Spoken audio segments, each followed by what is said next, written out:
این کتاب سرگذشت فرانس بیبرکوف رو روایت میکنه. کارگر سابق کارخونه سیمان و حمل و نقل در برلین. اونو از زندانی که حبس بوده مرخص کردن و حالا دوباره به برلین برگشته و میخواد شرافتمند زندگی کنه. در آغاز موفق هم میشه، ولی بعد با اینکه از لحاظ مالی در وضعیت نسبتاً خوبی به سر میبره، درگیر مبارزه‌ای میشه. مبارزه با چیزی که از بیرون میاد، غیر قابل پیش بینیه و به سرنوشت میمونه.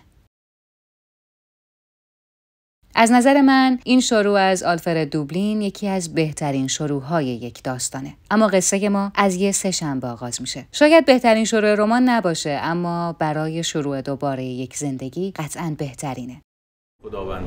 خداوندا آرامشی عطا فرما تا بپذیرم آنچه را که نمی‌توانم تعبیر کنم.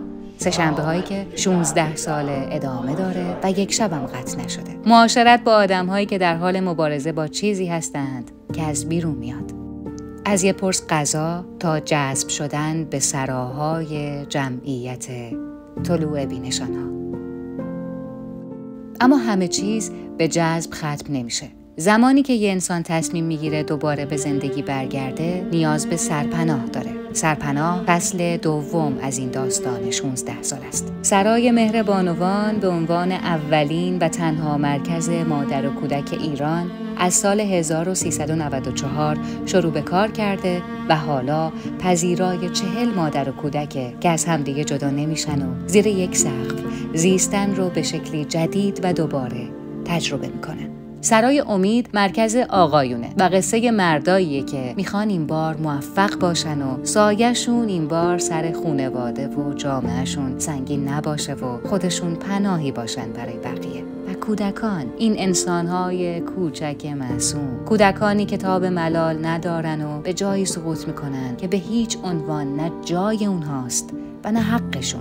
یه جایی توی کتاب زنانی که با گورکا میرقصند میگه خشم یا عصبانیتی که ما به طور طبیعی در مورد جوانب مختلف زندگی و فرهنگ احساس میکنیم زمانی تشدید میشود که موارد مکرری از بی احترامی، توهین، بی توجهی یا ابهام شدید در دوران کودکی وجود داشته باشد. پس تصمیم گرفتیم سرپناهی بسازیم برای ترمیم همه این زخم‌ها و سرای نور برای پسر بچه‌های زیر 18 سال، سرای فرشته ها برای دختران زیر 18 سال، خونه مادری و خونه پدری برای کودکان در معرض آسیب دروازه غار، سرای آزاد برای پسر بچه‌های 7 تا 13 سال و حالا سرای نور البرز و سرای 20 که به تازگی به کمک همین شما مردم ساخته شد، همگی برای همین هدف راه اندازی شدن.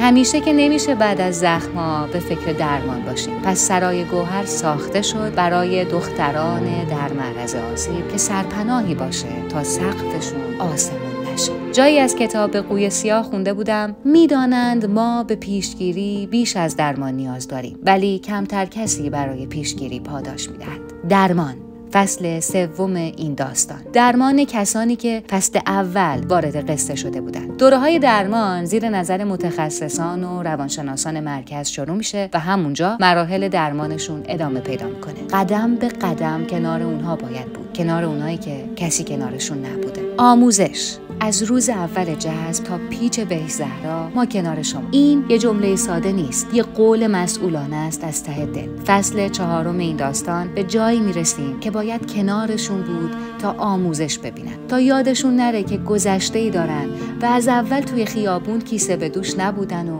داستان داشتن، مثل همه به خودشون برگردن که همه چیز انگار همینه. اشتغال کار جوهره انسان است یا از این قبیل صحبت‌هایی که شنیدیم و نشنیدیم. همه اینا نشون میده که فصل 5 این داستان به کار کردن میرسه. ذهن بیکار به چیزایی فکر میکنه که انگار نباید فکر کنه. پس باید کاری دست و پا کرد تا پروسه درمان و آموزش کامل بشه. پس سرای حافظ به وجود اومد و 100 نفر مشغول به کار شدن. زرانتیک اومد که دستای مردونه ظرفای ظریف بسازن و زنان سرای مهر به چرخ دوزی مشغول شدن. فردیناند تونیس روابط اجتماعی رو با 2 مفهوم گمینشافت، اجتماع و گزلشافت، جامعه تفکیک کرده. بهترین نمونه روابط گمینشافت رو میشه بین اعضای یه خانواده پیدا کرد که به همدیگه محبت نشون میدن.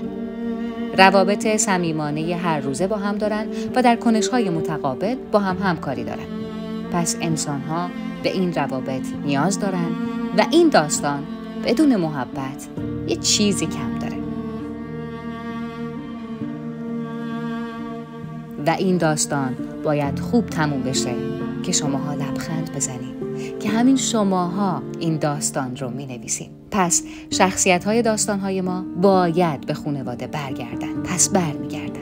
وصل به جامعه. برای فصل آخر داشتم دنبال حرفای بزرگ میگشتم. ولای کتابایی که توی سرم بود ورق میزدم که به چیزی برسم و بگم چقدر جامعه مهمه و همه شماهایی که روبروی این تصاویر هستین و ما و شخصیت‌های داستان فیلم همه جامعه. تو که بهتر از من این قوماشو میشناسی. اینا از تخم و ترکه‌ای ان میگی که اصلا ببین من نمیدونم تو اینو دنبال چی میگردی. سلام بشم. نمیدونم جاوید تو اینو دنبال چی میگردی. عینه هیچی در نمیادش. اعتماد به نفس اینا رو اگه کاکتوس داشت سالی یه بار می‌خواست در آخر رسیدم به فیلسوف سنکا که میگه انسان تکلیفی اخلاقی دارد، اما این تکلیفی است در قبال جامعه بزرگ بشری، نه صرفاً در قبال شهروندان کشور خود. همه این شخصیت‌ها به جامعه برمیگردن با شوق، فعالیت‌های محیط زیستی و راه‌هایی که شما میدونین و ما نمیدونیم. آخر این داستان با شما خوش است.